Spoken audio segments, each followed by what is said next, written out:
मैं आपसे ये पूछना चाहता हूँ कि आपने 50 रुपये मेंशन किए।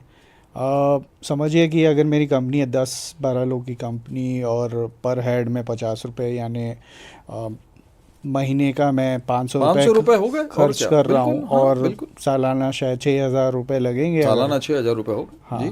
तो I can start my HR system with that budget. इस बजट में मैं शुरू कर जी सकता हूँ? बिल्कुल, आराम से। मैंने बताया ना कि आप समझिए कि ये जो छोटा सा इन्वेस्टमेंट आपने किया, हम्म। इसका सबसे ज़्यादा फायदा आपके लोगों को मिलने वाला है। तो आप इससे जुड़ी हुई कोई कहानी अगेन मैं आपसे जानना चाहता हूँ, कोई जी बिल्कुल, कहानी है मेरे तो को पता है आप बताइए। छोड़ने वाले हैं नहीं, तो मैं थोड़ी सी मैंने उस कहानी की तैयारी की थी, समझ में आ रहा था मुझे कि एक आपको पुणे की कंपनी का एग्जांपल देता हूं मैं। हम्म। पुणे की कंपनी क्या थी, 10 से 12, अभी भी है, हमारे क्लाइंट है, बहुत अच्छे क्लाइंट है। 10 से 12 लोगों की टीम है। ओके। हाँ, लेकिन दिक्कत इनको यही आती थी कि इनका सिस्टम सेट नहीं हो पा रहा था, और पेरोल तक मैं कहूँ तो कई बार लोगों को 7 तारीख को मिलता था, कई बार 10 को मिलता था, कई बार 15 को मिलता था। कई बार वो जो प्रमोटर थे भाई साहब, वो बोलते थे कि चलो इस बार आधा ले लो, अगली बार ले लो। फिर कई बार बोनस में ज़्यादा दे देते थे। तो उससे क्या होता था कि जो एम्प्लॉय वहाँ काम कर रहा है वो बेचारा बैलेंस नहीं कर पाता था।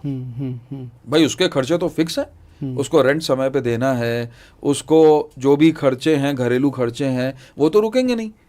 अब लेकिन आप उसको सैलरी समय पे नहीं दे रहे हो, तो उससे बट नेचुरल है कि उसके पूरे फैमिली में ये इशू बन जाता था।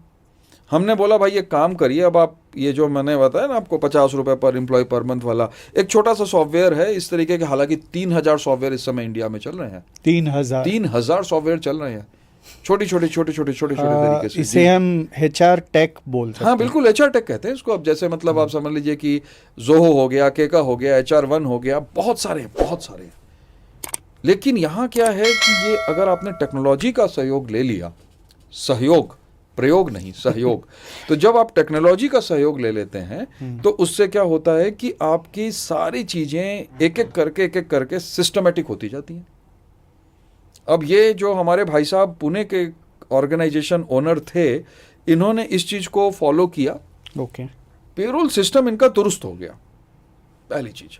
दूसरी चीज थी कि इनका जो फाइन वगैरह भरते थे वो भरने की जरूरत नहीं पड़ी।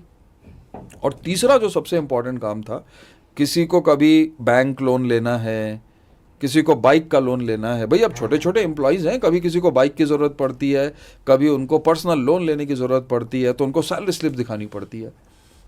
अब ये जो 50 रुपये का इन्होंने पर एम्प्लॉय पर मंथ का खर्चा किया, उससे सैलरी स्लिप लोगों को समय पे मिलने लग गई। कभी किसी कंपनी ने, बैंक ने उनसे सैलरी स्लिप मांगी तो इनको किसी का मोहताज नहीं होना पड़ता था।